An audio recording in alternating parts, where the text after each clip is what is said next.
ground here. English speakers, English speaker. I'm an English speaker. I speak English. English speakers can have a whatever. Okay. So let's raise the ground. Whether speak more of Hindi or English. English speakers, can I get it? Oh yeah. Oh yeah. All right. So I guess I'll lays the ground for English today. For those of you who don't know, I've just come in directly from the church. Okay, Sunday Mass that I have to attend forcefully. So, any Christians in the house today? Or just me and Craig? What's up? So, one thing that most of us Christians don't really appreciate is waking up early in the morning for Sunday Mass, church. Okay. Early in the morning, I have Dad coming, knocking on the door. You know, come on, get up, time for you to get to church. Alright? It's irritating because I like to stay up on Saturdays watching late night movies. Okay, and then Sunday you get all drowsy and then you have to go to church. So, I have devised something really interesting on how to catch on my sleep. Okay?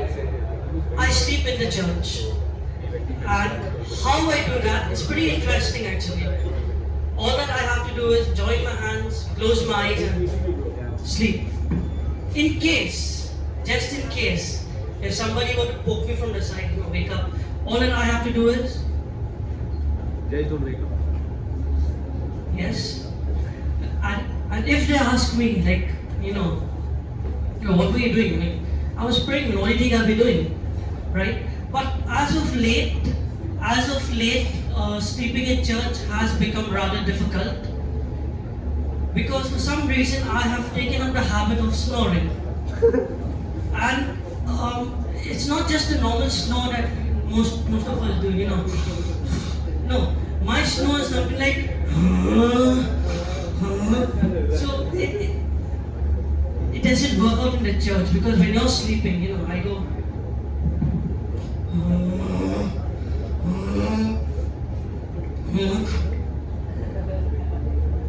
yes, and then they go like, what were you doing, dude? The guy beside me who wakes me, what are you doing? And all I have to be is like, I'm praying, man. What the fuck are you praying to, the devil? So, a little bit about myself. I am an Anglo-Indian, which means that my mother tongue is English, which also means that at some point in the past, a few Britishers knocked up a few Indians and that's how we are left behind.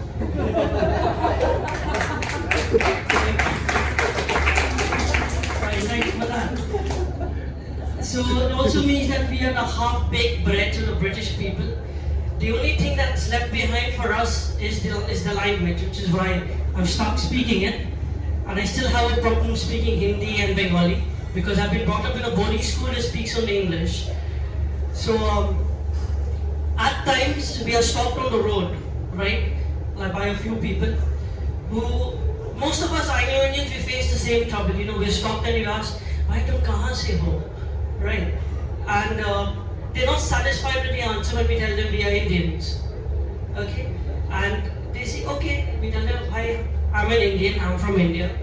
लेकिन तुम्हारा पापा कहाँ से है? Okay, he's an Indian too, right? उससे पहले. So at some point I just lose it, right? So now when people ask me, तुम कहाँ से हो? And I tell them, "I am France से." Okay. So once I was stopped on the road by, let's say I'll be to the market for something, you don't remember. Okay. And this guy stops me and he goes, "Bhai, tum kahan se ho?" And I tell him I'm from France. And this guy goes, "You're from France?" I go, "Yeah." Like, "Means you know how to speak French?" I'm like, "Absolutely." And then he goes like, "My friend, Promit, he also knows French. Bro, baat karo." "Hey, Promit!" He also. Yeah, my Bengali shit, guys. So, in a few minutes, this guy is in front of me, Promit, and he looks at me, he goes, "Sup?" And then I be like, I know now I have to speak in French, I have no other choice, right? So I say the only thing that I actually know. French fans?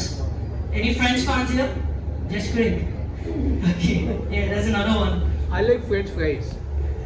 That counts. there has to be just one. So I only knew the only dialogue that I heard in that sitcom, Je m'appelle. My name is. So I tell him, Je m'appelle Damien, and he goes like, ah, oui. Comment allez-vous? And he shakes my hand, and I'm like, oui.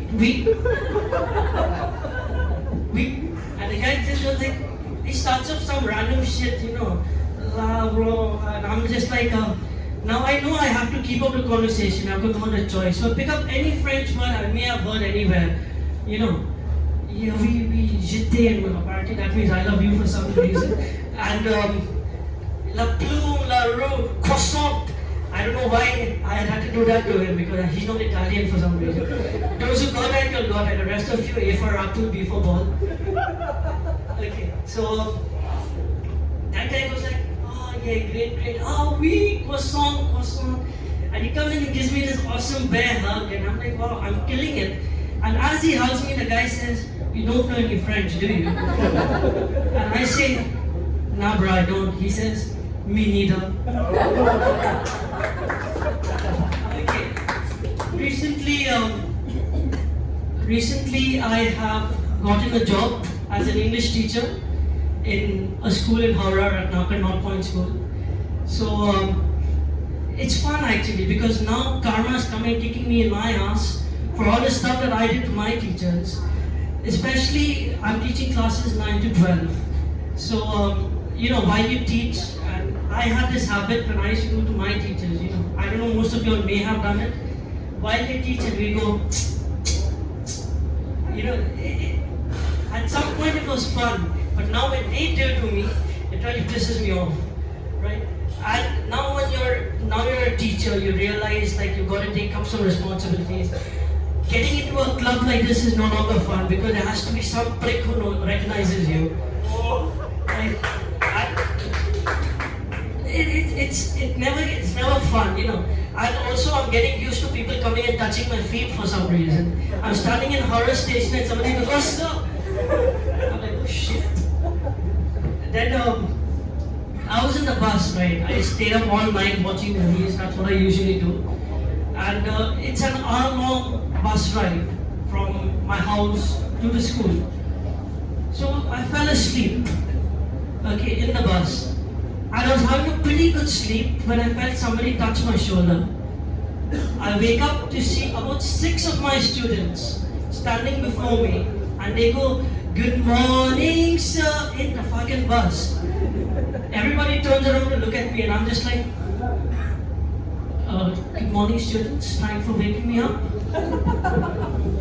And recently I've been in for invigilation duty. They had their unit tests, right?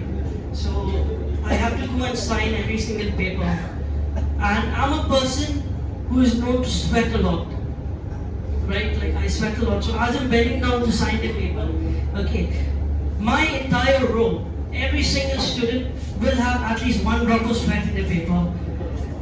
Trust me, most of you wouldn't want a teacher like that. And when they ask me about it, all I have to tell is, beta, mera aashirwad hai. Alright, let's wrap it up with one last joke of mine.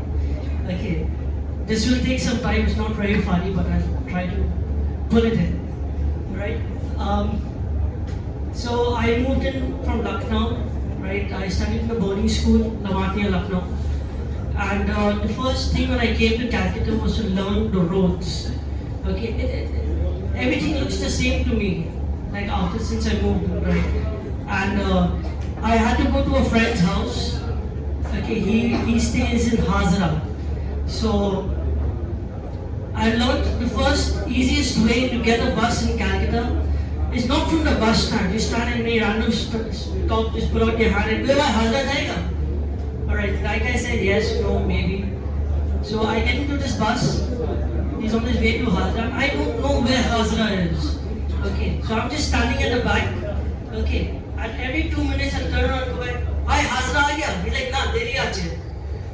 2 minutes later, I'm getting nervous, I'm getting scared. I don't know where this place is.